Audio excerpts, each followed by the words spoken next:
जैसा कि आप सब लोग जानते हैं, याद राजनांदगांव के विकास के लिए 226 करोड़ रुपए के विकास कार्यों का यहाँ पर भूमि पूजन किया गया और वर्चुअल रूप से हम सब के बीच हमारे प्रदेश के यशस्वी मुख्यमंत्री आदरणीय विष्णुदेव साय जी, हमारे लोकसभा के अध्यक्ष और हमारे यशस्वी विधायक आदरणीय डॉक्टर रमन सिंह जी का हम सबको मार्गदर्शन मिला।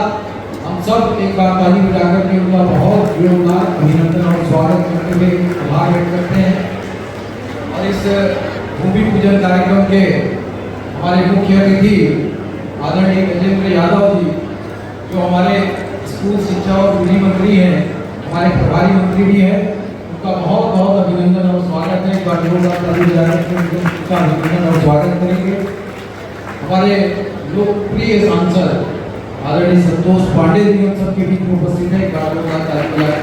करिए हमारे नेता आदरणीय संतोष पाल जी, आदरणीय रामजी भारती जी, भैया दिनेश गांधी जी, रमेश पटेल जी, सुरेश लाल जी, राजेंद्र गुप्ता जी, हमारे जिलाध्यक्ष रोमन सिंह राजपूत जी, हमारे जिला सहकारी केंद्रीय बैंक के अध्यक्ष सचिन सिंह बघेल जी, हमारे सभापति पारस वर्मा जी, हमारे सभी काउंसिल के सदस्यगण, सभी पार्षदगण, मेरे सभी अधिकारी कर्मचारीगण और इस हॉल में उपस्थित हमारे सभी भाइयों और बहनों, मैं नगर निगम परिवार की ओर से आप सबका बहुत बहुत अभिनंदन और स्वागत करता हूं। आप सबके उपस्थिति के लिए आप सबका हृदय से आभार व्यक्त करता हूं। और जैसा कि हम सब जानते हैं कि पिछले कांग्रेस की सरकार में राजनांदगांव का विकास थमसा गया था। राजनांदगांव के साथ भेदभावपूर्ण व्यवहार हुआ। जैसे ही भारतीय जनता पार्टी की सरकार बनी, आज यदि यहाँ पर 226 करोड़ रुपए के सिर्फ राजनांदगांव के विकास कार्यों का यदि लोकार्पण हो रहा है, तो ये माननीय मुख्यमंत्री विष्णुदेव साय जी की सरकार के है। माननीय डॉक्टर रमन सिंह जी के प्रयासों का प्रतिफल है, माननीय संतोष पांडे जी के प्रयासों का प्रतिफल है, हमारे अभिषेक सिंह जी के प्रयासों का प्रतिफल है। मैं सबके प्रति हृदय से अभिनंदन और स्वागत करते हुए आभार व्यक्त करता हूँ। जैसा कि छत्तीसगढ़ सरकार के विकास कार्यों का एक बजट का स्वरूप हम सबके सामने माननीय मुख्यमंत्री जी ने, विधानसभा अध्यक्ष जी ने वर्चुअल रूप से हम सबके सामने रखा है। और आप लोगों ने उनके मुँह से सुना होगा कि इस वित्तीय वर्ष में लगभग बजट में 1000 करोड़ रुपए का विकास कार्यों का प्रावधान राजनांदगांव जिले का किया गया है। ये अपने आप में एक बिल का पत्थर है जो राजनांदगांव के विकास को आगे बढ़ाएगा। मैं आप सबसे कहना चाहता हूँ कि कांग्रेस की सरकार ने किस तरीके से राजनांदगांव में उपेक्षा झेला, इसका एक छोटा सा उदाहरण बताता हूँ। इस रोड को 7 साल पहले हम लोगों ने बनाया और जब हम लोगों ने महिला सम्मान दिवस का कार्यक्रम 9 तारीख को रखा और 6 तारीख को जब मैं यहाँ आया तो ऐसा लगा कि यहाँ निर्णय करके हम लोगों ने गलती किया। संभव नहीं लग रहा था कि 2 दिन में हम इसको ठीक ठाक कर लेंगे और सुधार लेंगे। उसी तरीके से हमारे ऑडिटोरियम की कुर्सी टूट गए, मंच टूट गए, ऊपर के जो स्लिंग है वो भी टूट गया। 5 साल कोई देखने वाला नहीं था। हमने बहुत सारे विकास के काम डॉक्टर रमन सिंह जी के 15 साल के मुख्यमंत्रित्व के कार्यकाल में किए थे। और जब मैं दोबारा महापौर बना और राजनांदगांव के विकास के लिए जब कुछ निरीक्षण किया तो मुझे लगा कि जहां हम छोड़ करके गए थे वहीं हम खड़े हैं। 5 साल में राजनांदगांव को कुछ भी नहीं मिला। ये भूपेश बघेल सरकार की देन थी और इसीलिए उनके विधानसभा के प्रत्याशी को 45,000 वोट से राजनांदगांव की जनता ने लौटाया। वहीं लोकसभा के प्रत्याशी को 54,000 के अंतर से वापिस लौटाया, उनकी मुख्यमंत्री भी थे।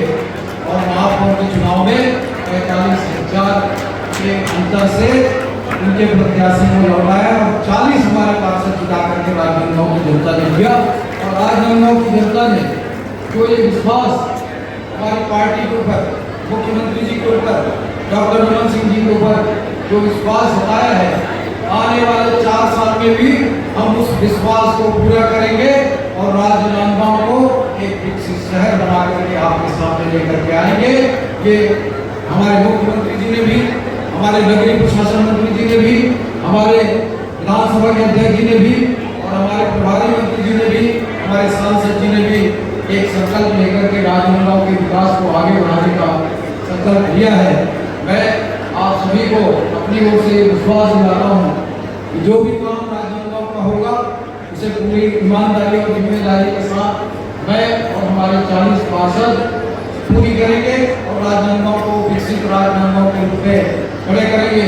मैं आप सबसे यही अनुरोध करना चाहता हूँ कि 15 तारीख से 30 तारीख के बीच स्वच्छता सर्वेक्षण होगा, लेकिन स्वच्छता सर्वेक्षण में सरकार और निगम के प्रयासों से ज्यादा राजनांदगांव की जनता का योगदान होना चाहिए।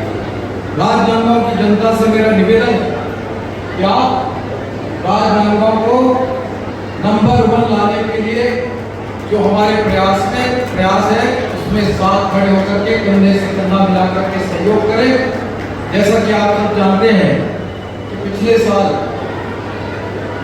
3 लाख की पॉपुलेशन में पिछले साल तक राजनांदगांव स्वच्छता सर्वेक्षण में 79th पोजीशन पर था और बहुत आंशिक प्रयास में पहले 1.5 महीने के प्रयास में हमारे 9 मार्च को हम लोगों ने शपथ लिया और 1.5 महीने के प्रयासों में ही स्वच्छता सर्वेक्षण में 3 लाख के पॉपुलेशन में राजनांदगांव 79th पोजीशन से 24वें नंबर पे आ गया और हम लोग अभी इस वर्ष लगातार प्रयास कर रहे हैं और डॉक्टर मनमोहन सिंह जी ने हम सबसे आग्रह किया राजनांदगांव की जनता से, हमारे जनप्रतिनिधियों से कि इस वर्ष के स्वच्छता सर्वेक्षण में राजनांदगांव टॉप 5 पर है 3 लाख की पॉपुलेशन में।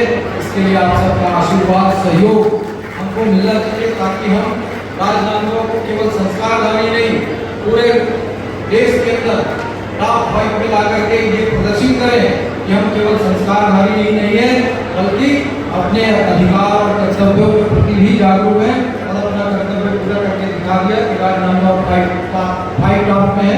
ये आप सबसे आग्रह करता हूँ। आज आप सबकी उपस्थिति के लिए हृदय से धन्यवाद।